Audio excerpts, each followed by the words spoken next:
Okay, so this lesson is going to dig into how to use your research. So you are going to go and find sources and books and journal entries, articles from all of these different places that we talked about in the lesson a week or two ago. And so you're going to find these sources, but what do you do with them? If you don't do anything with your sources and all you do is slap a works cited page at the end of your paper and just cite your sources, then you haven't done anything with them. So you're going to be quoting, paraphrasing, and summarizing your articles. So that's what we're going to go over today. The website I'm using is the Al Purdue Online Writing Lab. This is the most helpful and beneficial source that you can use to write this papers. They want you to use it. There's handouts that you can print with their permission. So it's very current. It walks you through the proper MLA format and APA format if you ever need to use that. But what we're going to talk about now are the differences between quoting, paraphrasing, and summarizing. So we're going to take them one by one. The first one that we're going to discuss is using quotations. These I want you to use very sparingly, and I don't want you to use more than 3 or 4 lines per page of your paper, because if not, you're going to students have a tendency to copy paste and quote it and cite it, and then I end up with not any of your own words and just a bunch of quotations, and that's not what I'm looking for. When you are questioning or not whether you want to use a quotation, think about the entire article as a whole, and is there one specific sentence or 2 specific sentences in there that really need to be word for word? They need to be identical to the original article.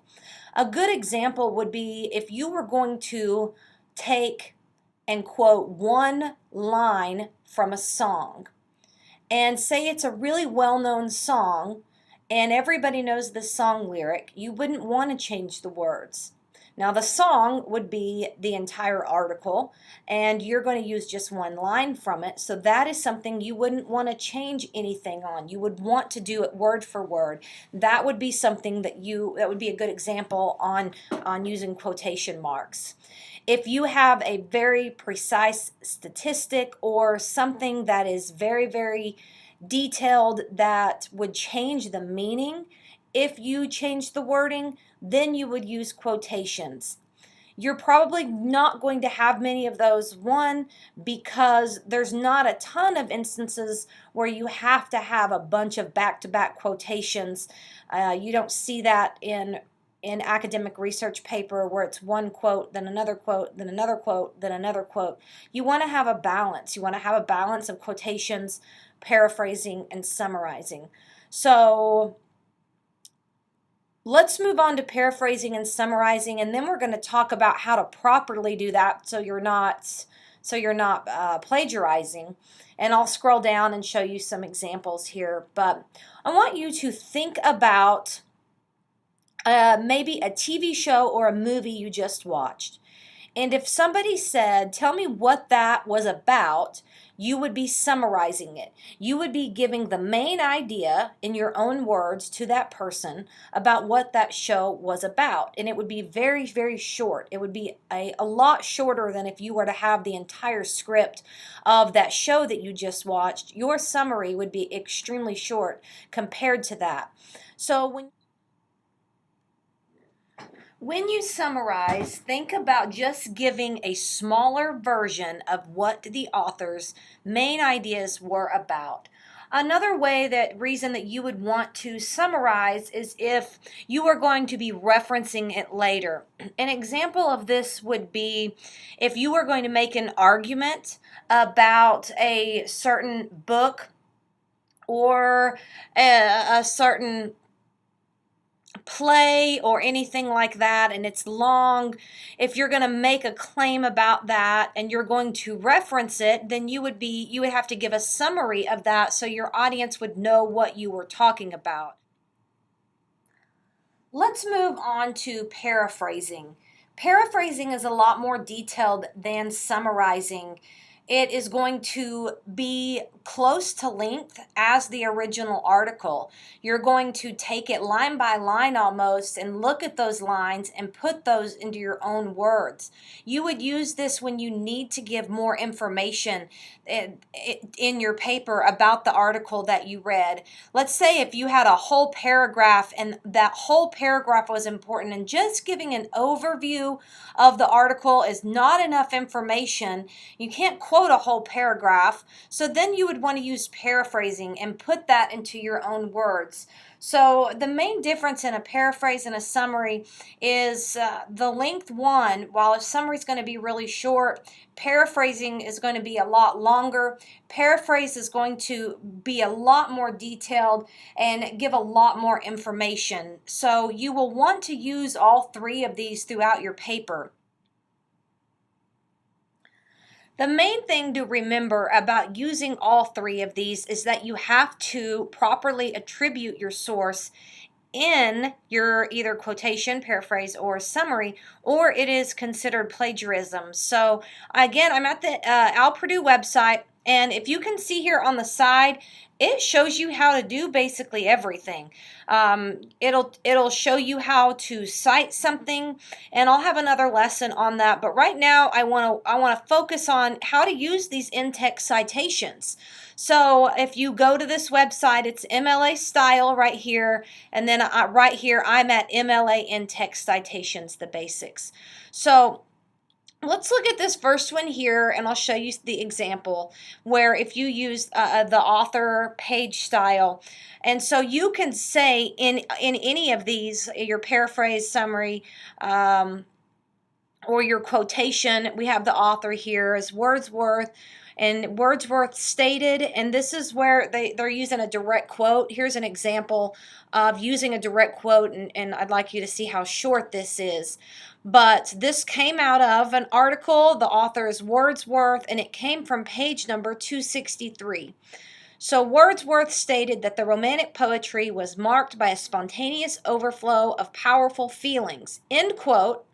Then we have a parentheses, the page number it was found on, and then in parentheses, and the period goes outside here. Now that is, you don't put the last name here because the author stated it right here in the beginning of this in-text citation. The example below did not give an example of, did not give the author in the sentence, and just said Romantic poetry is characterized by, and it gives the direct quote. And so it's very similar, but because you did not say the author, then you will have to end quote, parentheses, last name, and then that page number.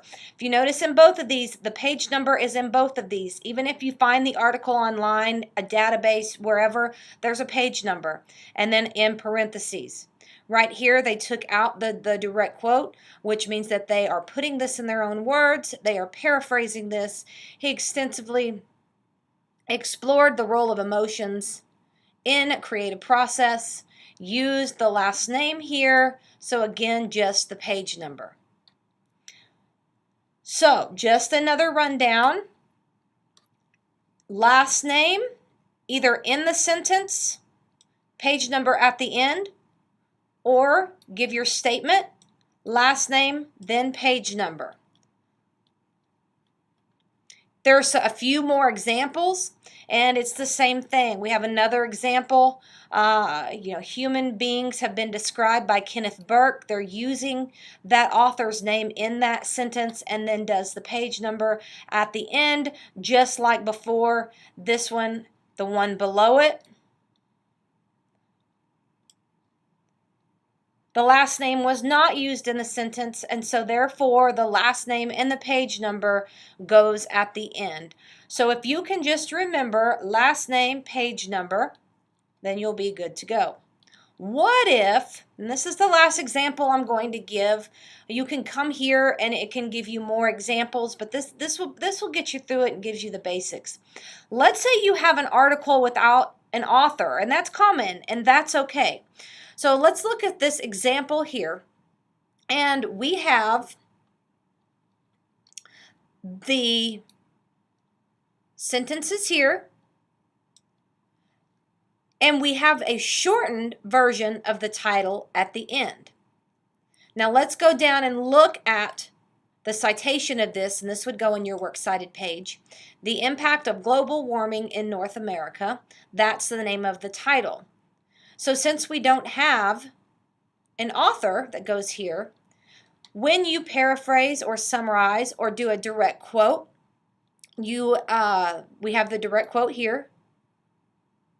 So if you're noticing here in all of these examples, our direct quotes are really short.